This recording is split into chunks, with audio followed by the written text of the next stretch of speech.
السلام علیکم۔ بسم اللہ الرحمن الرحیم۔ آج کا ہمارا موضوع ہے حضرت ابوبکر صدیق رضی اللہ تعالیٰ اور اللہ کا ڈر۔ حضرت ابوبکر صدیق رضی اللہ جو باجماع اہل سنت انبیاء کے علاوہ تمام دنیا کے آدمیوں سے افضل ہیں اور ان کا جنتی ہونا یقینی ہے کہ خود حضور اقدس صلی اللہ علیہ وسلم نے ان کو جنتی ہونے کی بشارت دی، بلکہ جنتیوں کی ایک جماعت کا سردار بتایا اور جنت کے سب دروازوں سے ان کو پکارا اور بلاوے کی خوشخبری دی، اور یہ بھی فرمایا کہ میری امت میں سب سے پہلے ابوبکر جنت میں داخل ہوں گے۔ اس سب کے باوجود فرمایا کرتے تھے کہ کاش میں کوئی درخت ہوتا جو کاٹ دیا جاتا، کبھی فرماتے کاش میں کوئی گھاس ہوتا کہ جانور اس کو کھا لیتے، کبھی فرماتے کاش میں کسی مومن کے بدن کا بال ہوتا۔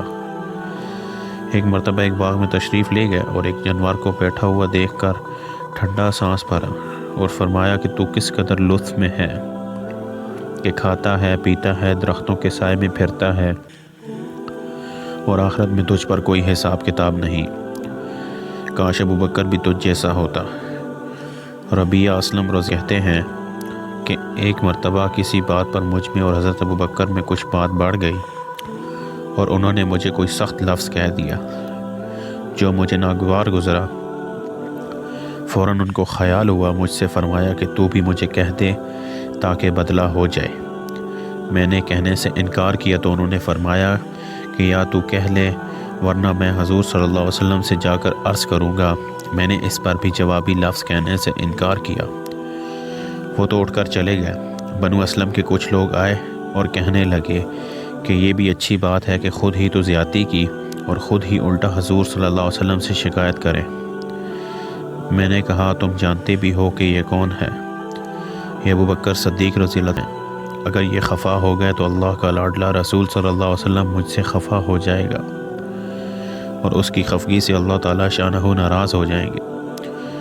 تو ربیعہ کی ہلاکت میں کیا تردد ہے؟ اس کے بعد میں نے حضور صلی اللہ علیہ وسلم کی خدمت میں حاضر ہوا اور قصہ عرض کیا۔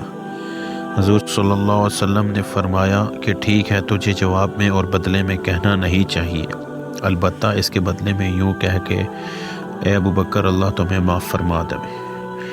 فائدہ یہ ہے اللہ کا خوف کہ ایک معمولی سے کلمہ میں حضرت ابوبکر صدیق کو بدلے کا اس قدر فکر اور اہتمام ہوا کہ اول خود درخواست کی، پھر حضور صلی اللہ علیہ وسلم کے واسطے سے اس کا ارادہ فرمایا کہ ربیعہ رضی اللہ تعالیٰ عنہ لے لیں۔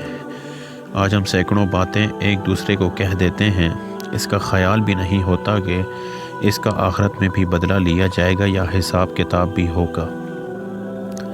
بس میرے بھائی دوستو، جو کچھ پڑھا سنا اللہ پاک اس پر عمل کرنے کی اور دوسروں تک پہنچانے کی توفیق عطا فرمائے، آمین۔